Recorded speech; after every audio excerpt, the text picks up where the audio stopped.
Buenos días, Yanela. ¿Me confirma si pueden ver la pantalla?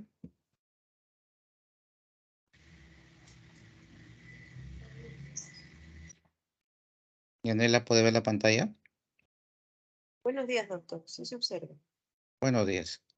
Bueno, a mí me gusta la puntualidad, así que empezamos con usted nomás porque no puedo esperar a sus compañeros. Son las 8 en punto y es hora de iniciar. Sí, doctor, Bien, adelante. entonces vamos a revisar el tema de los antimicóticos y en esta oportunidad vamos a revisar tres familias principales de estos. Por supuesto que vamos a tratar las infecciones sistémicas porque las que son de afectación local, como compromiso de piel y mucosas, no es el motivo de esta presentación. Lo que vamos a ver acá son infecciones graves que pueden comprometer la vida del paciente.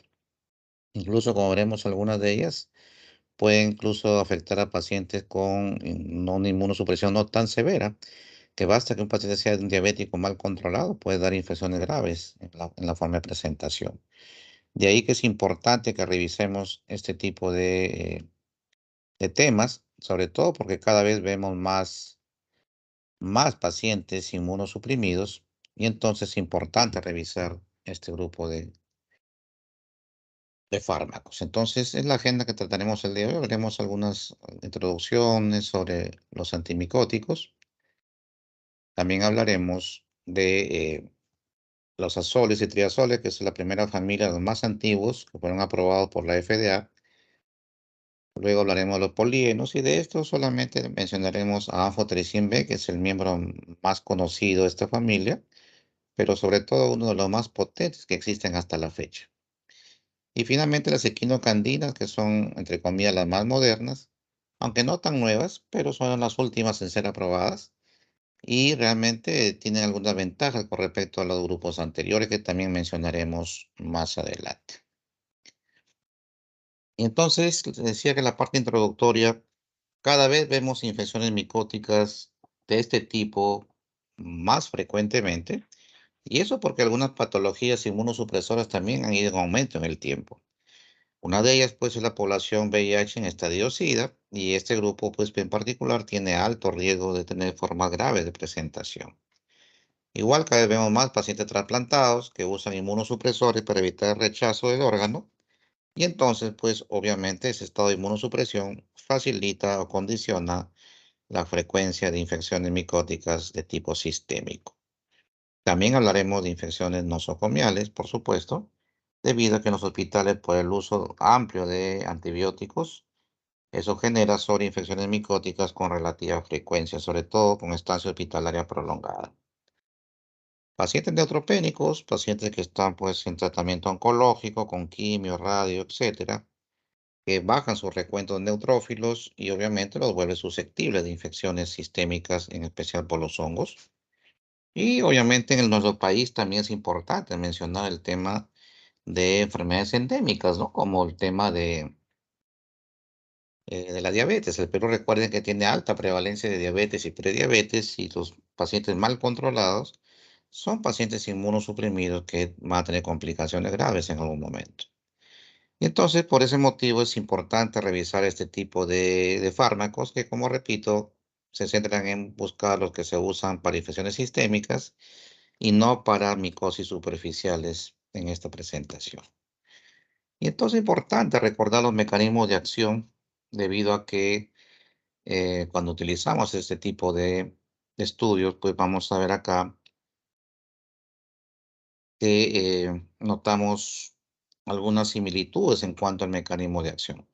Por ejemplo, vean esta presentación como los polienos tienen un mecanismo de acción de unirse a los esteroles de membrana, por lo tanto inhiben la síntesis de ergosterol, que es la diana específica. Al destruir el ergosterol, se destruye la estructura de sostén de la pared celular micótica y por lo tanto destruyen al hongo, son fungicidas. Y los triazoles, si bien es cierto, actúan en digamos, un estadio diferente de las capas ergosterol de la síntesis, pero igual el mecanismo de acción es similar porque va contra la inhibición de estas capas de ergosterol. La diana es el 14-alfa esterol de metilasa. Entonces actúan en momentos distintos de la formación de la capa de ergosterol, pero finalmente es similar su mecanismo de acción y por lo tanto también pueden compartir mecanismos de resistencia. Es importante, puede haber reacciones cruzadas entre ambos grupos. En cambio, si ustedes se fijan en las equinocandinas, ven acá que su mecanismo de acción es inhibir la síntesis de 1,3-beta-glucano y la diana es el beta-glucano sintetasa. Por lo tanto, al no tener efectos directos sobre las capas de ergosterol, el mecanismo de acción es completamente distinto y por eso es que no comparten resistencia cruzada y eso es importante porque cepas resistentes a polienos y triazoles podría ser que sean muy sensibles a las equinocandinas, aunque algunas restricciones en cuanto al espectro que vamos a mencionar también más adelante.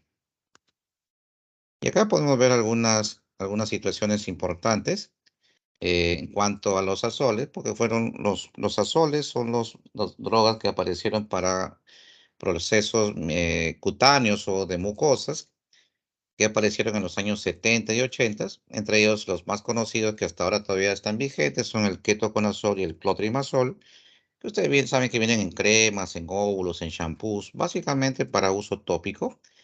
Y luego, a partir de los años 90, aparecen los triazoles de primera generación que ya traen pues un espectro un poco más mejor, ya sirve para algunas infecciones sistémicas y también pues algunas ventajas con que son menos tóxicas que los azoles y el espectro, como le dije, algo mejor que ellos, ¿no? Y también mejor el tema de las interacciones farmacológicas y la toxicidad. Pero de todas maneras, ya en el tiempo, los triazoles de primera generación no tienen un espectro tan amplio que sería lo ideal y también con el tiempo han ido apareciendo ya resistencias. Por lo tanto, a partir del año 2000 aparecen los triazoles de segunda generación que mejoran ese espectro, tienen un espectro mayor digamos, de cubrir algunos hongos. También tienen ventajas con respecto a que pueden cubrir las cepas resistentes a los triazoles de primera generación, son sensibles a los de segunda generación. Entonces, de ahí la importancia de estos fármacos como el voriconazol, posaconazol, rabuconazol, y vamos a darnos cuenta que de paso, dentro de poco también, hace poco fue aprobado también el isavuconazol, que definitivamente es uno de los medicamentos más potentes que existen actualmente con amplio espectro de acción. Eso lo mencionaremos más adelante. Y acá podemos ver cómo históricamente ha ido pues apareciendo algunos medicamentos, otros desaparecieron un tiempo, volvieron a reaparecer en otra presentación, pero vean cómo ha ido mejorando pues el tema de la aparición de nuevos fármacos hasta el 2015 que fue el último que fue aprobado, el isavuconazol, como le dije, en presentación oral e intravenosa, que es el más moderno en ser aprobado hasta la fecha.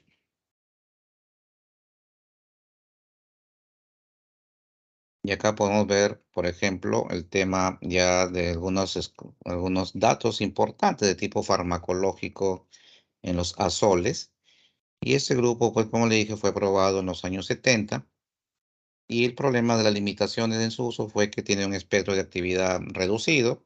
Básicamente se centran digamos, a cubrir Candida albicans, algunas pocas cepas de Candida no albicans y básicamente algunos otros hongos dermatofitos, ¿no? Que afectan la piel y mucosas, pero más allá de ellos no tienen otro tipo de espectro mayor. Además tienen escasa biodisponibilidad, por eso es que su uso es tópico, no sirve para uso sistémico porque no alcanzan niveles adecuados a nivel sanguíneo. Y además porque son altamente tóxicos. La toxicidad importante, hepatotóxica, alteraciones hormonales, las interacciones también son muy frecuentes que de un poco que desaniman el uso concomitante, por ejemplo, con anticonvulsivantes, con antituberculosos, tienen interacciones muy importantes que a veces generan una contraindicación con el uso concomitante con esas drogas. Y también importante recordar, pues, que debido a esas limitaciones es que a partir del año 2000 aparecen los triazoles de primera generación con un espectro, como le dije, mayor, menor toxicidad y también menores interacciones. Y eso también trajo un beneficio importante, como el fluconazol y el itraconazol. Pero en el tiempo también se han ido quedando cortos, ya aparecieron cepas resistentes y hay hongos que no son sensibles a esta droga de primera generación y por eso aparecieron, pues, como les mencioné, los triazoles de segunda generación, que vinieron a mejorar bastante el tema del espectro de acción, de la eficacia y también el tema de ser sensibles a las cepas resistentes. Y vean acá la estructura química para recordar de los triazoles, ¿no? El fluconazol, el boriconazol y el hidraconazol tienen estructuras químicas que comparten un núcleo básico, pero tienen alguna diferencia, como se pueden ver en la diapositiva. Nuevamente recordar el mecanismo de acción de los azoles. Inhiben la 14-alfa-lanosterol. Y entonces, al inhibir la demetilación, van a originar que no se llegue a sintetizar finalmente las capas de ergosterol. Y esto va a originar pues una disfunción de la membrana celular con destrucción de esta. Y por lo tanto va a haber lo que se llama pues el tema de efecto fungicida, porque impide la conversión del anosterol a ergosterol, que es lo que le da el sostén y que más o menos sería el equivalente a los peptidoglicanos de las bacterias. En este caso, el ergosterol es la estructura básica también de la pared celular de los hongos. Entonces es importante recordar eso. El problema de los azoles es que todos o casi todos se metabolizan en el citocromo P450 y como ahí se metabolizan también muchos otros fármacos, realmente las interacciones son bastante frecuentes y es importante también mencionar algunas de ellas que más adelante los vamos a poner en algunas diapositivas, pero recordar el mecanismo de acción que es importante ver porque a partir de aquí también vemos que existen también el tema de mecanismos de resistencia que se comparten también junto con algunos miembros de los polienos. Y acá está justamente cómo es la reacción química para la síntesis de ergosterol. Y a este nivel inhiben la conversión del ergosterol a simosterol. Y es aquí donde actúan básicamente los azoles. Y en cambio los polienos actúan en la fase final de la síntesis de ergosterol, que como vemos acá está en la flecha al final. Entonces, si bien es cierto, actúan a diferentes niveles de la reacción de síntesis, igual, finalmente ambos llegan a evitar la síntesis de ergosterol, por lo tanto, como les decía, el mecanismo de acción es similar y eso hace que también su mecanismo de resistencia puede tener también algunas similitudes, como vemos acá. Entonces, hay muchos mecanismos de resistencia que no vamos a detallar en realidad, pero que es importante tener claro.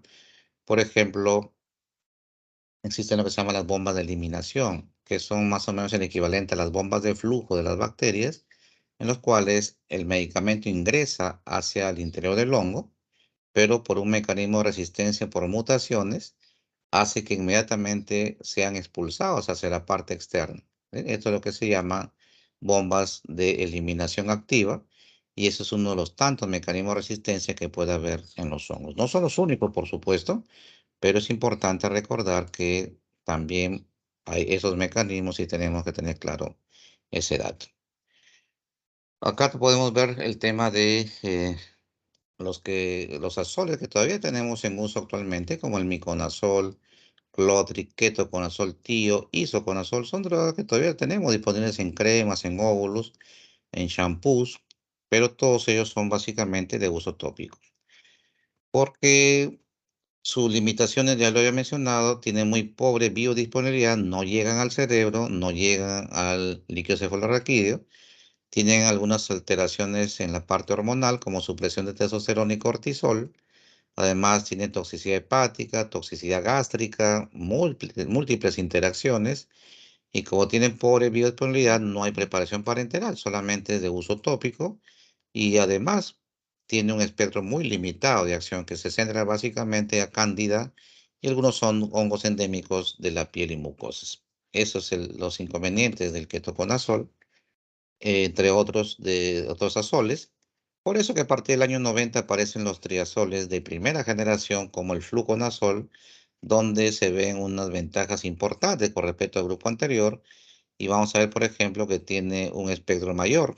Es activo frente a levaduras, en este caso criptococo, por ejemplo, a la mayoría de cándidas albicans y algunas cándidas no albicas, con excepción de estas dos especies, Candida glabrata y Candida krusei, son dos cepas que tienen una resistencia intrínseca a los triazoles, en este caso el fluconazol, los de primera generación, por supuesto, y entonces esas dos cepas no son sensibles, por lo tanto no usarlas. Si se aíslan esas especies, no usar fluconazol porque va a ir mal el tratamiento.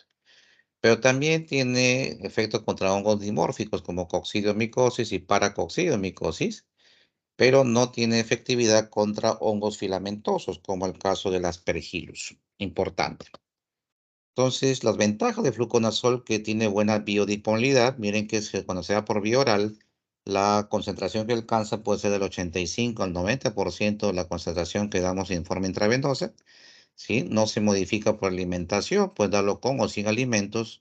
Es una ventaja, llega muy bien al cerebro, de hecho puede llegar un 90% de la concentración sérica llega al líquido cefalorraquídeo y además también su eliminación es renal y su excreción pues por ese mismo nivel que hace que se tengan que reducir las dosis cuando el paciente tiene insuficiencia renal crónica y cuando el paciente ya está en hemodiálisis, aquí sí tiene que darse una dosis adicional después de cada sesión de hemodiálisis porque este barre casi todos los niveles de fluconazol en sangre. Entonces, después de la hemodiálisis, una dosis adicional de fluconazol para que podamos tener la seguridad que sigue actuando. Y las indicaciones son frente a cándida y sus diversas formas de presentación, como mugue oral, esofagitis, vaginitis candidiásica, endoftalmitis, peritonitis, accesos intraabdominales, cistitis llega muy bien a las vías urinarias. Recordar eso también que en candidemias, por ejemplo, en pacientes inmunocompetentes, se hizo estudios comparativos frente a anfotericin B y en este grupo de pacientes la eficacia fue similar, o sea, se demostró que fluconazol no era inferior a anfotericin B, pero fue superior en cuanto a la toxicidad, porque tenía mucha menos toxicidad que anfo B. Entonces, esa es una ventaja en inmunocompetentes. Sin embargo, en inmunodeprimidos sí, ahí cambia la situación. Cuando hay candidemia en inmunodeprimidos, ahí sí se vio que anfotericin B es el tratamiento de elección porque es mucho más potente, más eficaz. Ya nuevamente recordar, lo mencioné, Candida glabrata y Candida krusei son resistentes a fluconazol, no utilizarlos. Y también se recomienda evitar el uso en profilaxis porque ya se ha visto altos niveles de resistencia. Importante eso, e incluso a nivel de la comunidad, ustedes van a ver muchos colegas que tratan o usan fluconazol para tratar hongos en las uñas, la onicomicosis. Indican, tómate una cápsula semanal por algunos meses. De todas maneras, el paciente va a encontrar mejoría con tratamiento prolongado, pero fluconazol debe reservarse para infecciones sistémicas y no para infecciones localizadas. Eso es importante que ustedes lo tengan claro. En cuanto al fluconazol, vemos también acá el tema que tiene cierta ventaja contra hongos dimórficos como el coccidioidomicosis. Sin embargo, comparado con itraconazol, su eficacia es ligeramente menor. ¿Sí? En ese caso es importante recordar, pero también puede servir para histoplasma y esporotricosis, aunque igual que el caso anterior, la eficacia es algo menor que el itraconazol, pero es una alternativa cuando el paciente o no tolera itraconazol o de repente no está disponible para el paciente. Pero ya lo volvemos a mencionar que contra hongos filamentosos, fluconazol no tiene ningún beneficio. Por lo tanto, en aspergilosis, evitar el uso de fluconazol. En criptococosis, como es una levadura, se ha visto que tiene alta eficacia en hongos levaduriformes y por eso que se usa en tratamiento de inducción y también de consolidación. El esquema antiguo de criptococosis era darle anfotericin B 14 días y luego se rotaba a fluconazol, darlo por 8 a 10 semanas. Actualmente las nuevas guías de la OMS dicen que la alternativa disponible en el país es utilizar ambas drogas, anfotericin B más fluconazol a dosis alta, que son, hablamos de 1200 miligramos por día, por 14 días, y luego se deja solo fluconazol a la misma dosis por 6 a 8 semanas más. Esa es la alternativa que se plantea en la OMS, la segunda alternativa en realidad, porque tanto la elección como la primera alternativa llevan en el esquema la 5-flucitosina. Lamentablemente esa droga no está disponible en el país. Por eso es que se usa estos esquemas alternativos. En cuanto a otras indicaciones, también recordar que ayuda mucho en pacientes que tienen inmunosupresión, puede ayudar en alguna profilaxis en pacientes, por ejemplo, que están bajo quimioterapia, radioterapia, tratamiento inmunosupresor por tratamiento oncológico. Pacientes trasplantados también tienen ventajas en ese aspecto. Sin embargo, hay que ver riesgo-beneficio y también hay que ver la resistencia local, porque se ha visto zonas donde hay resistencia cándida y sería bueno utilizarlo en ese contexto. Por eso algunas guías en inmunosuprimidos, por ejemplo en INEM, tienen guías ya bastante actualizadas con respecto al uso de estos fármacos en grupos que están en tratamiento para cáncer. Ahí sí usan siempre el tema de azoles o triazoles de segunda generación como voriconazol, y en cáncer específicamente, pues incluso está autorizado su uso del isavuconazol. Son datos importantes que tienen que ustedes tener en cuenta para el uso correcto de estos fármacos. Y entonces, por ejemplo, en pacientes con neutropenia febril se hizo estudios para ver la comparación de fluconazol y anfotericin B. La finalidad del estudio era demostrar que el fluconazol no era inferior a anfotericin B en neutropenia febril. Y aquí se vio que la eficacia efectivamente fue similar. Se demostró que no es inferior, pero el fluconazol fue superior en cuanto a seguridad y a menor toxicidad. Y esa es una ventaja frente a anfotericin B.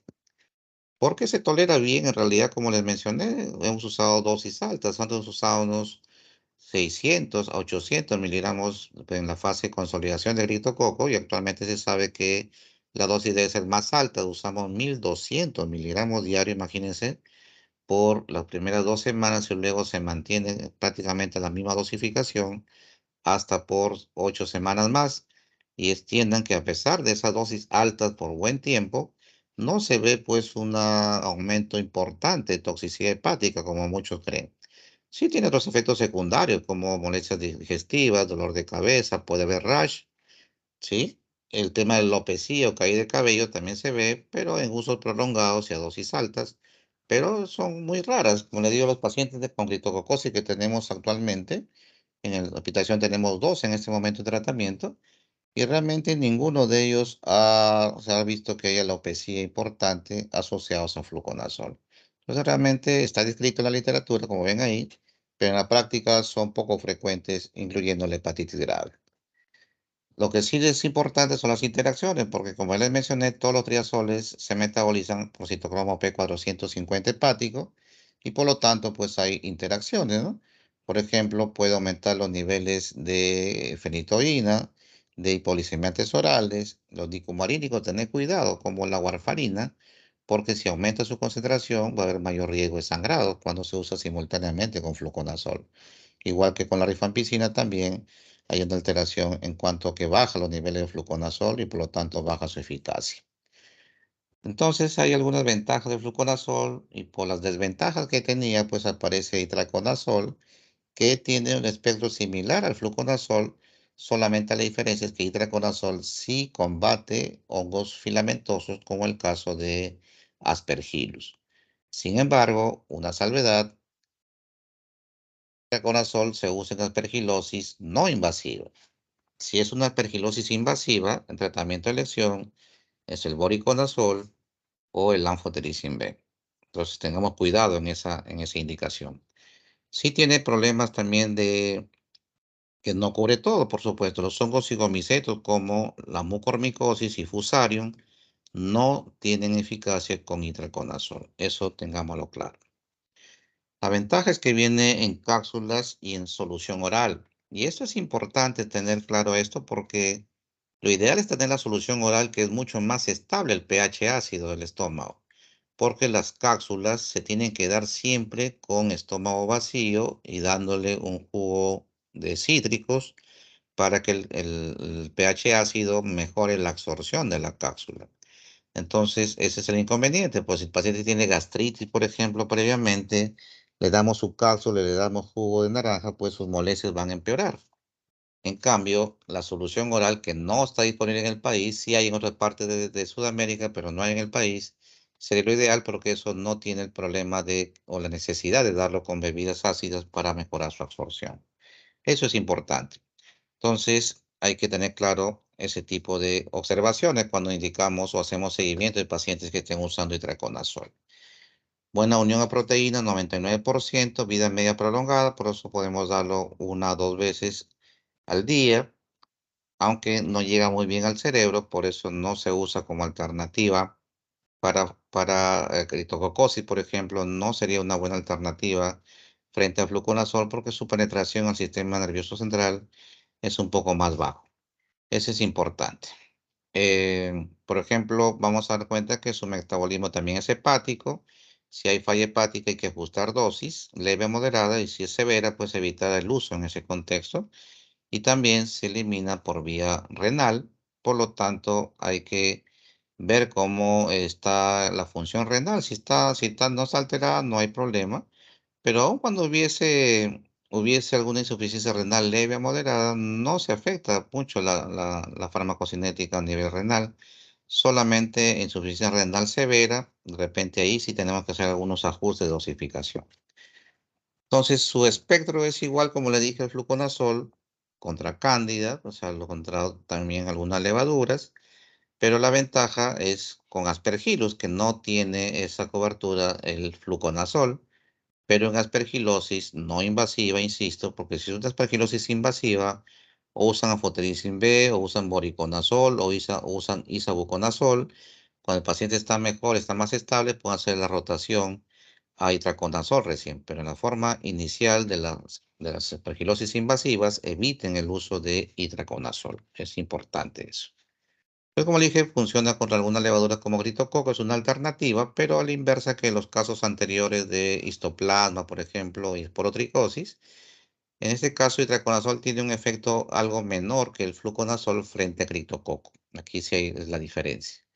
Pero también se puede utilizar en pacientes inmunosuprimidos que requieren a veces profilaxis, se puede utilizar, pero las resistencias son cruzadas. Si hay resistencia a fluconazol, también lo van a hacer a itraconazol. Por eso es que ya no se usan prácticamente en la mayoría de hospitales oncológicos, ya no se usan los triazoles de primera generación por su alta resistencia. Eso es importante.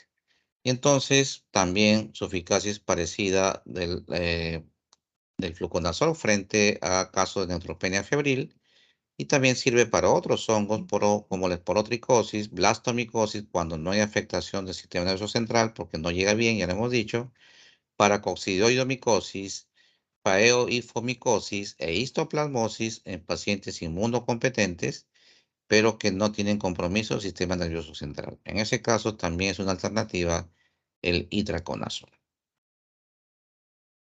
Se tolera bien, algunas molestias digestivas, sí, un poquito de eh, epigastralgia, un poco de comezón, de cefalea, pero son síntomas muy poco severos, poco frecuentes, y realmente muy pocas veces se ha visto que tengamos que suspender la medicación por estos efectos.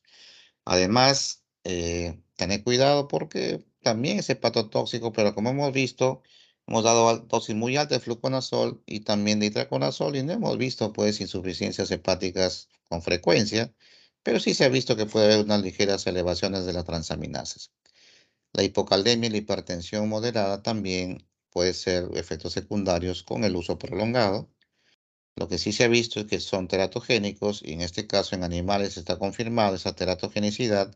Por lo tanto, evitar su uso durante el embarazo o lactancia, salvo que sea la única alternativa y el paciente está en el tercer trimestre, de repente podría evaluarse riesgo-beneficio.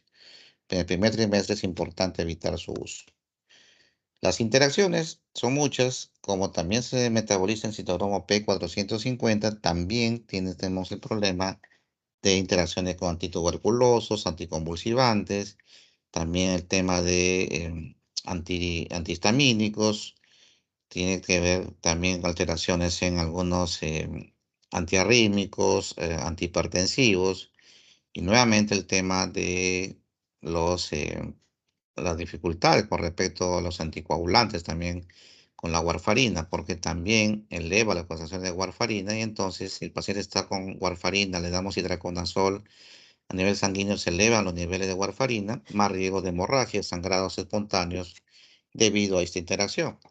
Y entonces, por ese tema de esas dificultades o limitaciones que tienen los triazoles de primera generación, aparecen los de segunda generación, y el primero fuera aprobado fue el voriconazol. Este sí cubre Candida albicans, incluso cubre las cepas resistentes a fluconazol, sí son sensibles al voriconazol, como Candida krusei y Candida glabrata. También eficaz contra criptococo, contra aspergillus, incluyendo la aspergilosis invasiva, blastomices, coccidioides, histoplasma, fusarium, alternaria, sí tienen beneficio. Lo único contraindicación, no hay eficacia, es contra el mucormicosis con los hongos cigomicetos, no hay beneficios con este grupo de medicamentos. La presentación viene por vía oral y parenteral, ¿sí? Es importante. Uno puede empezar por vía parenteral en forma graves. El paciente está más estable, le puedo rotar a la vía oral y le puedo manejar por vía ambulatoria y en su casa para completar los tratamientos. Metabolismo hepático, también citocromo P450, por lo tanto también comparten interacciones y el tema de la toxicidad hepática también se tiene que evaluar. Llega al cerebro un 50% de la concentración sérica, así que cuando hay compromiso cerebral, se puede dar tratamiento, pero de repente hay que subir las dosis para lograr niveles adecuados. Ten en cuenta que en falla hepática moderada se debe bajar a la mitad la dosis recomendada y en fallas severas de preferencia se recomienda no usarlo porque no hay estudios de seguridad en ese grupo de pacientes. Entonces es importante. Y también cuando hay problema renal, si la depuración de creatinina está por debajo de 50, entonces se tiene que también evitar su uso. Solamente con Clarex mayores de 50 se puede utilizar con seguridad voriconazol. Y ahí están las interacciones, como le dije, baja los niveles de rifabutina, de fenitoína, de carbamazepina, pero aumenta la concentración de tacrolimus, sirolimus, que son inmunosupresores, y de warfarina nuevamente, que puede aumentar el riesgo de sangrados o hemorragias. También puede haber algunas alteraciones visuales, como visión borrosa, fotofobia. También es importante tener claro eso. Rash, fotosensibilidad, aumento de enzimas hepáticas, también hay que estar monitorizando si el tratamiento es prolongado. Hay que hacer pues, controles de función hepática con relativa frecuencia. Primera elección en aspergilosis invasiva, eso ya se ha visto que su eficacia es superior y su toxicidad es menor que comparado con anfotericin B, y ahí está la referencia en este estudio del 2002, es antiguo, pero ahí se demostró que voriconazol es una droga completamente superior. Vean la respuesta de 53% frente a 38% de ANFO, fue superior, y la toxicidad fue mucho menor, pero también la sobrevida, miren, los 71% tuvo supervivencia cuando usó voriconazol frente a 58% cuando usó anfotericin B. Para esta indicación, voriconazol es mejor. También tiene cobertura contra fusarium, la fusariosis también, que son infecciones que afectan a inmunosuprimidos. Para cándida ya está demostrado su potencia y su eficacia para candidiasis esofágica, en candidemia también, neutropenia febril. Se hizo comparaciones con anfotericin B liposomal, por ejemplo. Para criptococo tiene buena actividad, pero es in vitro, no se han hecho ensayos clínicos aleatorizados, por eso que no se indica para criptococo actualmente, porque no hay estudios que lo avalen, aunque in vitro se vio que sí es eficaz. No tiene eficacia contra cigomicetos como Fusar, como Mucor, y tampoco funciona contra esporotricosis, importante. Y eso es hable para recordarles, tienen que estar repasando ustedes constantemente las interacciones, porque es importante que a veces el paciente, ustedes indican un medicamento aparentemente en la dosis correcta, pero resulta que hay otra droga que está bajando los niveles del medicamento y todo eso tienen que ustedes evaluar antes de indicar el uso simultáneo de varios medicamentos a la vez. Recuerden esas tablas para que vean las interacciones. Entonces, aparecen también en el tiempo, van apareciendo otros triazoles de segunda generación, como el posaconazol, rabuconazol y finalmente el isavuconazol, que nos está yendo bastante bien en los que hemos tenido la oportunidad de utilizar el fármaco. Entonces, el posaconazol está indicado para aspergilosis invasiva que tenga resistencia a ANFO o que sea intolerante al ANFO o al itraconazol. En fusariosis resistentes a Anfo-B también posaconazol va bien. En cromoblastomicosis, en micetomas que son resistentes a itraconazol, va bien el posaconazol. Se puede usar también en coccidioidomicosis resistente a Anfo, itraconazol o fluconazol. Viene en presentación tanto oral como parenteral. Aquí la dosis de carga es 300 miligramos 2 veces al día por un día, o sea, completamos 2 dosis y luego 300 miligramos una vez al día, y eso, duración de la infección fúngica invasiva, va digamos, a ver de acuerdo a la respuesta, ¿no? Puede ser 10, 14 días o más, dependiendo de la respuesta. Entonces, la dosificación, por ejemplo, en leucemia mielocítica aguda, y en síndrome mielodisplásico es similar, no hay variación en la dosis ahí. Y eso sí, la recomendación, transfundirlo por catéter venoso central, porque por vía periférica es frecuente que pueda producir flebitis o inflamación de las venas. También tienen interacciones importantes como concomitantemente con ergotamina, con cisaprida, con terfenadina, quinidina, incluso con estatinas puede haber interacciones y siempre estar vigilando la función hepática durante el tratamiento, ¿no?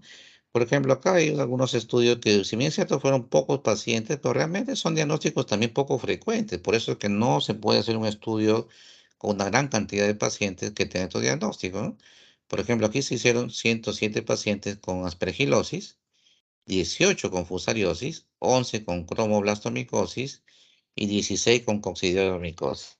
Y aquí se vio pues que posaconazol iba muy bien en la mayoría de los casos.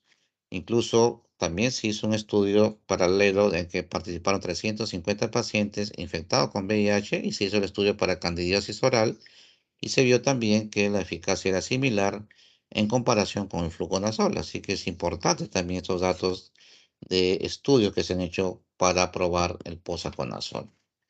El rabuconazol, en cambio, es un triazol derivado del fluconazol, pero su efecto es similar al itraconazol. Viene en cápsulas de 400 miligramos y es activo frente a Cleptococo, Aspergillus y Cándida. ¿Sí? Tiene una biodisponibilidad similar al itraconazol, por lo tanto no es tan buena, pero sí un buen perfil de seguridad mejor que el itraconazol. Y el último triazol en ser aprobado fue isavuconazol, que está indicado para aspergilosis invasiva.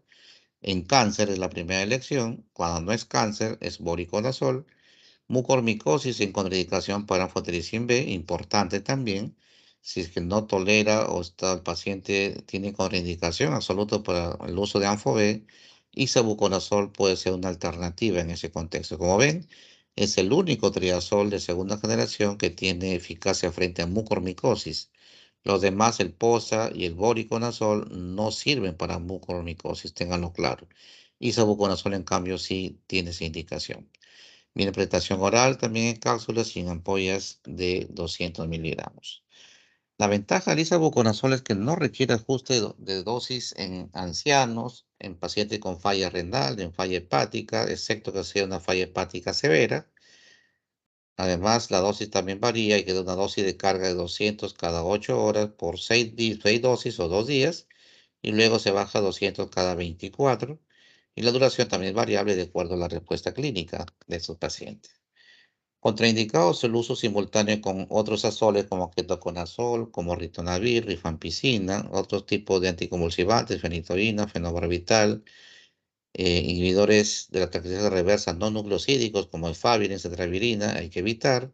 Y aquellos pacientes que tienen antecedentes de arritmia, sobre todo el síndrome QT corto familiar, hay que evitar el uso de isaconazol porque sí se ha visto que puede producir un problema de arritmias que pueden ser graves.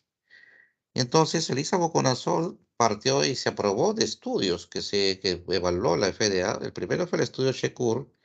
SECUR fue para aspergilosis invasiva y fue comparado con voriconazol y se vio que isavuconazol no es inferior y la eficacia es completamente similar. Además, el otro estudio vital que comparó anfotericin B con isavuconazol frente a mucormicosis también se vio que la tasa de eficacia y mortalidad fueron bastante similares, por lo tanto también se demostró que no es inferior a ANFO-B frente a mucormicosis. Y acá pueden ver ustedes el espectro de acción o actividad que tienen los diferentes miembros de esta familia y las especies de hongos que podemos ver. Y como ven ustedes, tiene una eficacia importante. Todo lo que está en signo positivo significa que tienen, digamos, una sensibilidad importante. Mientras más cruces hay, más sensible es la droga. Entonces vean que incluso en aquellas cepas resistentes a fluconazol siguen siendo eficaces el tema de los triazoles de segunda generación.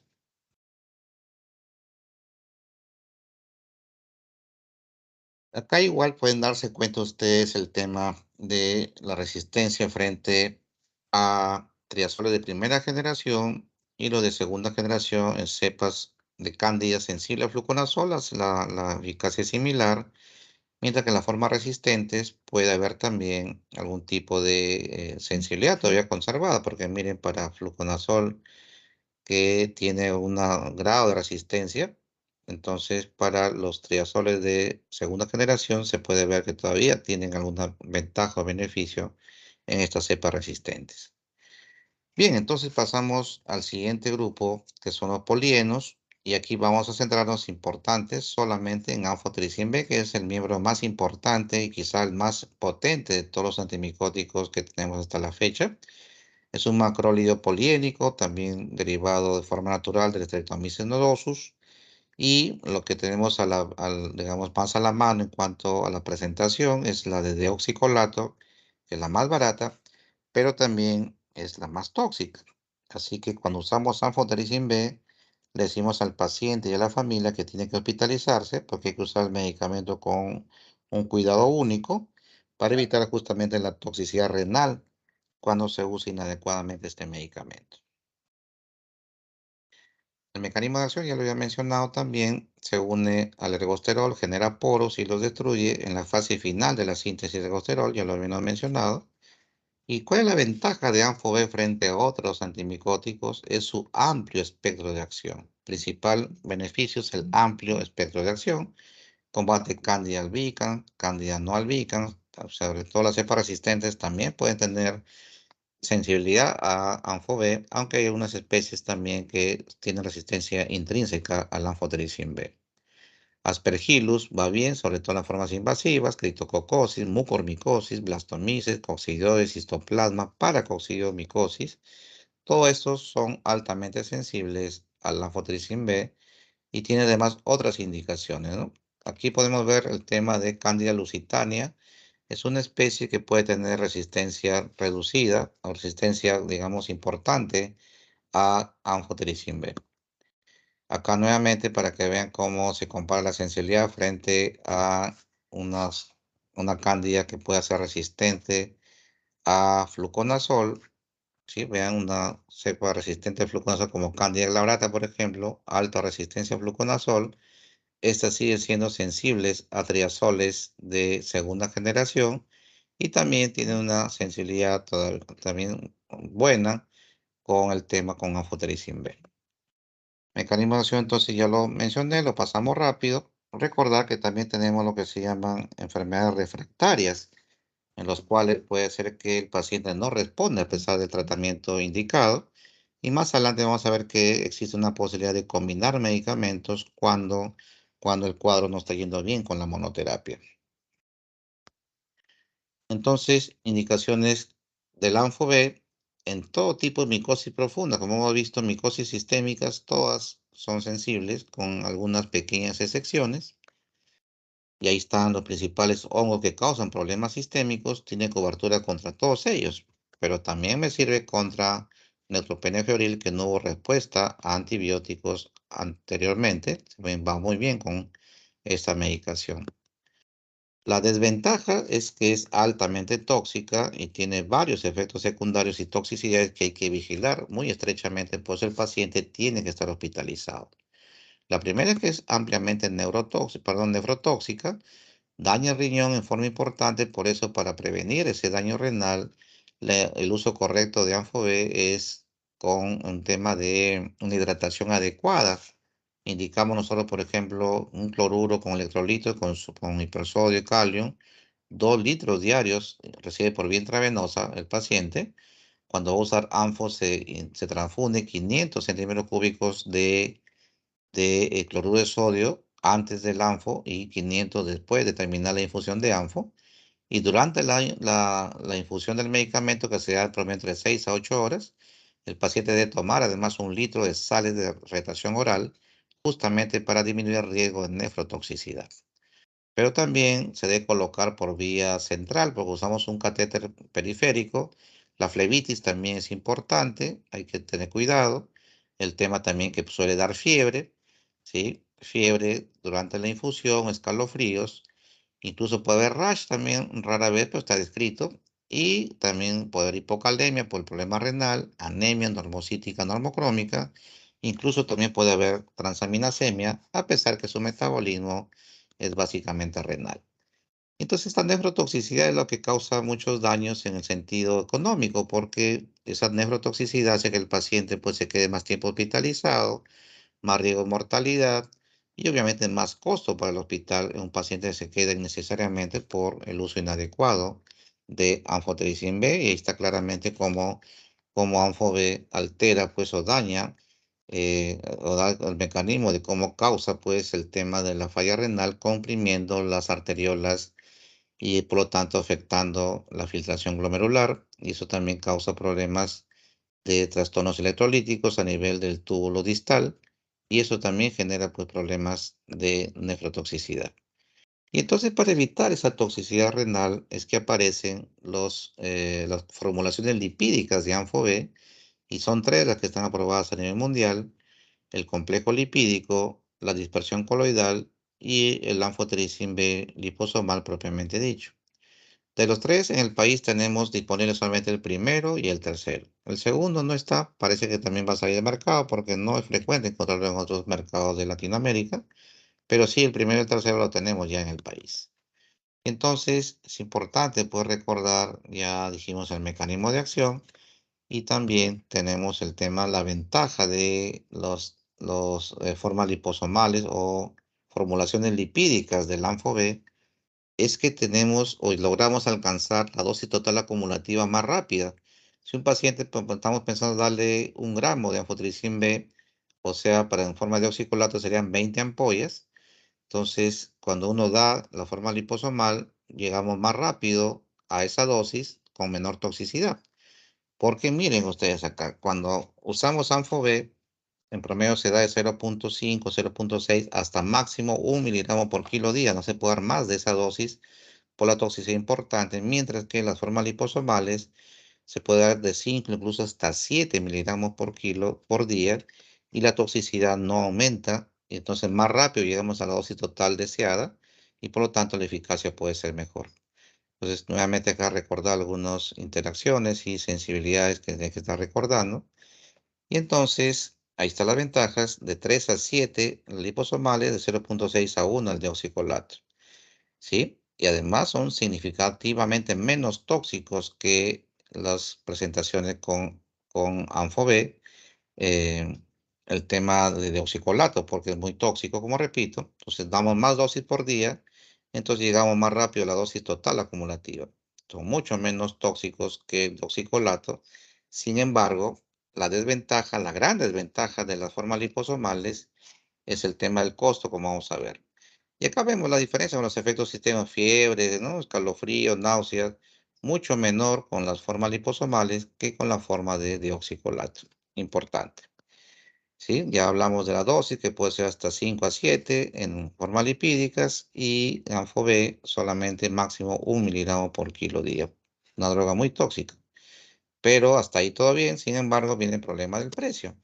Porque una ampolla de deoxicolato está alrededor de $9, la de complejo lipídico, el tratamiento diario, más de $300, y con el anfoliposomal, la dosis diaria supera los $900. Entonces, realmente es bastante costoso y eso hace que no se use masivamente en la mayoría de pacientes que no cuentan con recursos para afrontar ese tipo de problemas de salud.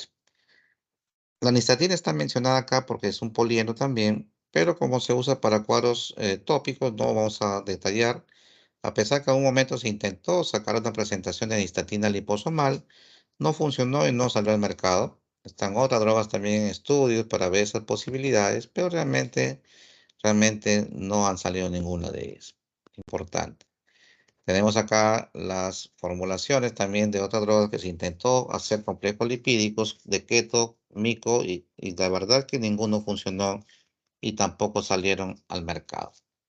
Entonces, finalmente vamos a hablar del último grupo de antimicóticos sistémicos, que son las equinocandinas, y eso tiene un mecanismo de acción diferente, ya lo hemos visto, por lo tanto no comparten resistencia, se toleran muy bien, y eso es una ventaja porque al tener un mecanismo de acción similar, perdón, diferente, entonces las cepas resistentes a los triazoles y a los polienos pueden tener una sensibilidad importante a las equinocandinas. Es una gran ventaja de estas drogas. Son varias que han sido aprobadas. La primera fue caspofungina, después fue anidulafungina y por último micafungina, que tienen algunos beneficios entre unos y otros, pero básicamente su espectro de acción ha sido reducido a cándida, tanto albicans como no albicans, y aspergilosis, incluyendo las formas invasivas. ¿Sí? Eso es básicamente el espectro aprobado para estas drogas.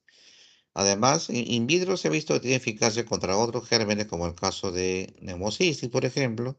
Sin embargo, no ha sido hechos estudios en seres humanos, por lo tanto, no ha salido esa indicación hasta la fecha.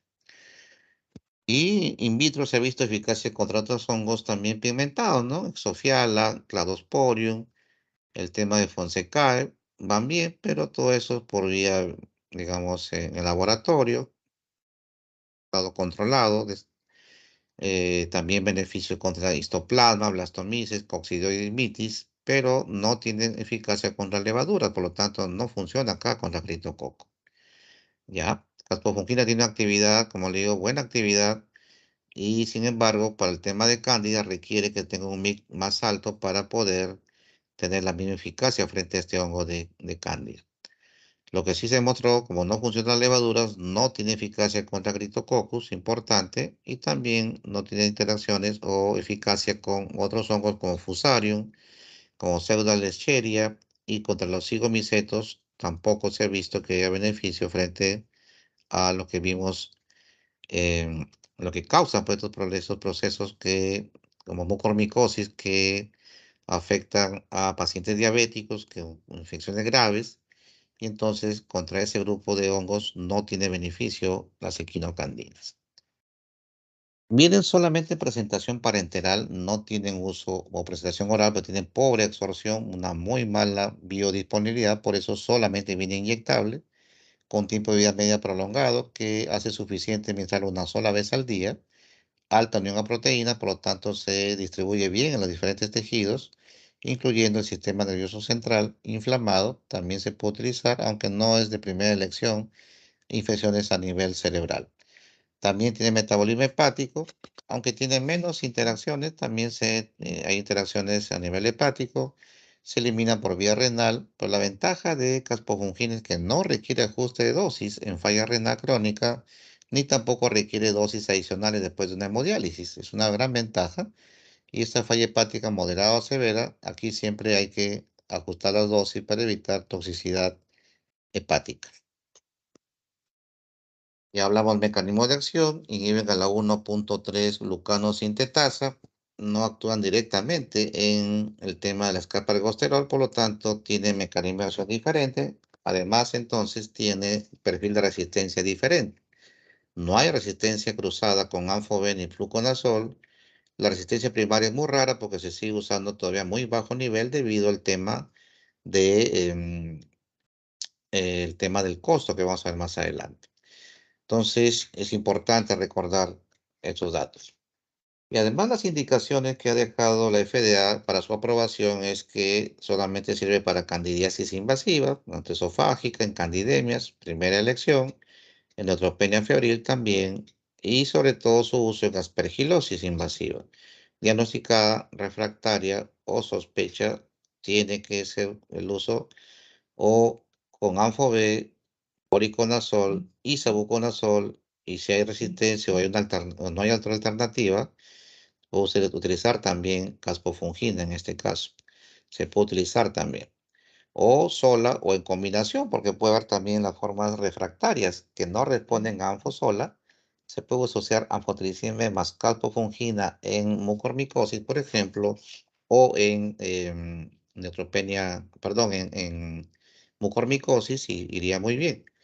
Pero básicamente acá la indicación también absoluta es en aspergilosis invasiva y en candidiasis. Son las indicaciones aprobadas por la FDA.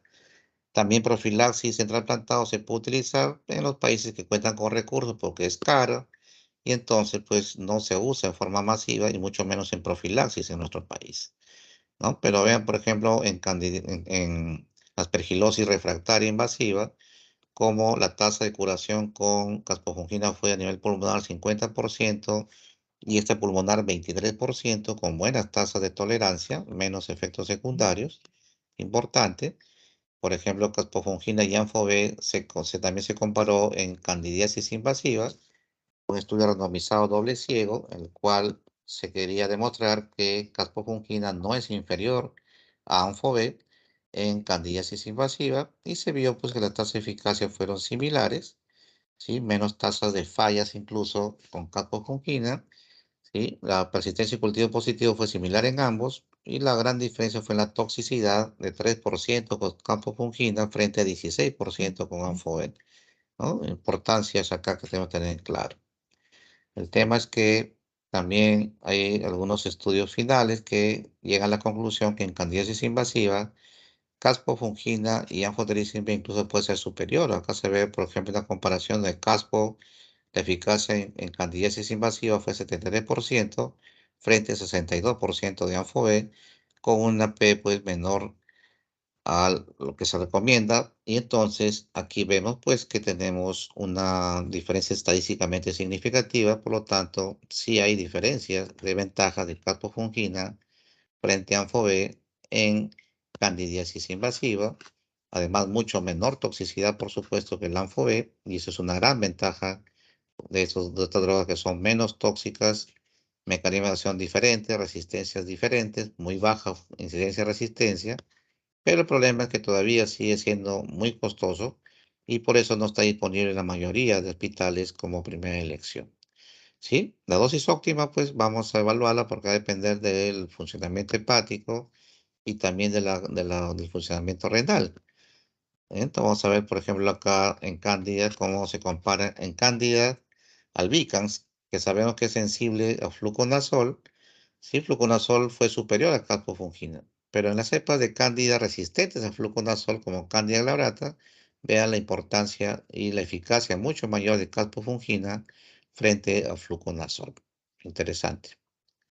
¿Sí? Entonces, se hizo estudio de caspofungina frente a fluconazol también en candidiasis refractaria.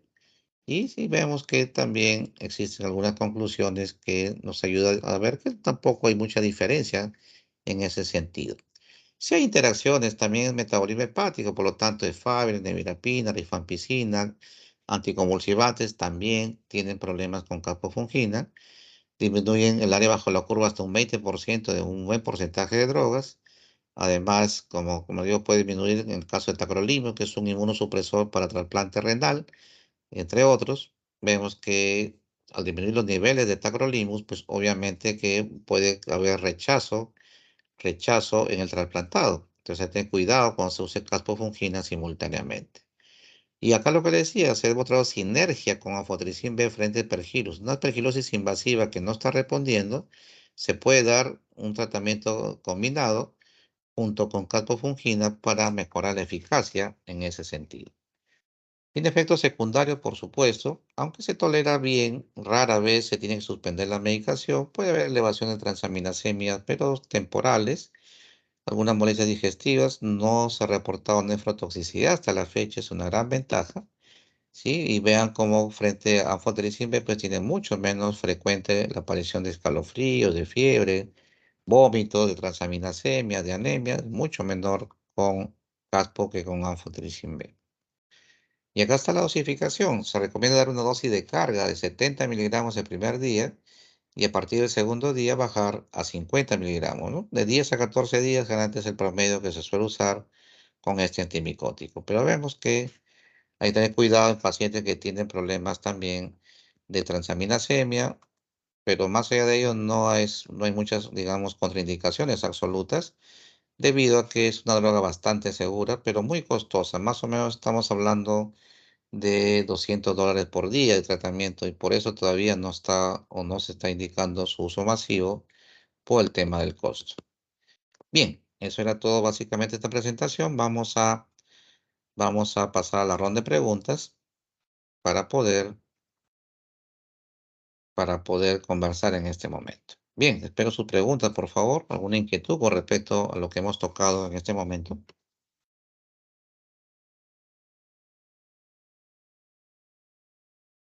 ¿Todo está claro?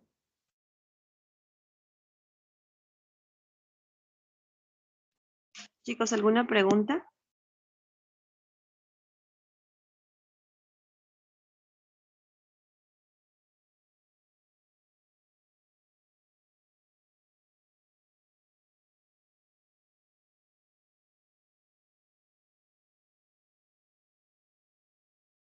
Entiendo que todo está claro o no entendieron nada. Manifiéstense.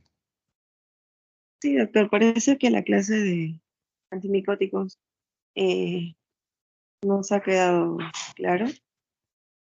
¿Ya? Entonces, en unos minutos más le estoy enviando la presentación también por WhatsApp para que lo comparta.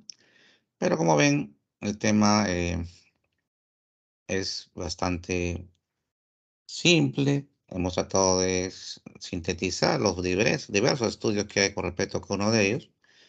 Y realmente es importante que estén repasando esto porque eso no solamente les sirve para probar infectología, sino que en su vida diaria como médicos asistentes, más de uno va a usar este tipo de medicamentos y deben conocerlos bien, cuál es su uso correcto, sus indicaciones adecuadas y sus contraindicaciones, por supuesto, para hacer un uso correcto de esta medicación. Bien, nos ponemos de acuerdo. Mañana, mañana es jueves. Y yo supuestamente en el cronograma tengo una programación de 8 a 9. Pero yo mañana estoy en el hospital, así que mañana yo le voy a hacer una presentación de uso racional de antibióticos y de resistencia bacteriana, que es importante que ustedes también manejen esa parte que tiene que ver con lo que hemos visto. Y entonces mañana va a ser a las 7 de la mañana, por favor, porque necesito que a las 8 ya tengo consultorio y no puedo tomar esa hora de las 8. Y el día viernes les presento el primer caso clínico que va a ser resuelto la próxima semana. Entonces, el próximo lunes y miércoles todavía siguen las teorías conmigo. Seguiría ITS el lunes y el miércoles seguiría el antivirales, que es el otro tema que doy.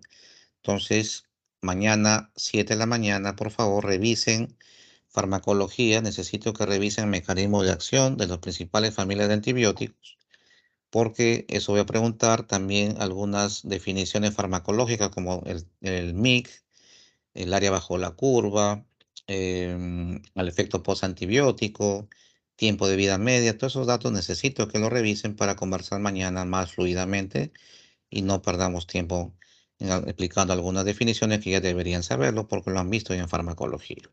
Entonces, voy a detener la grabación.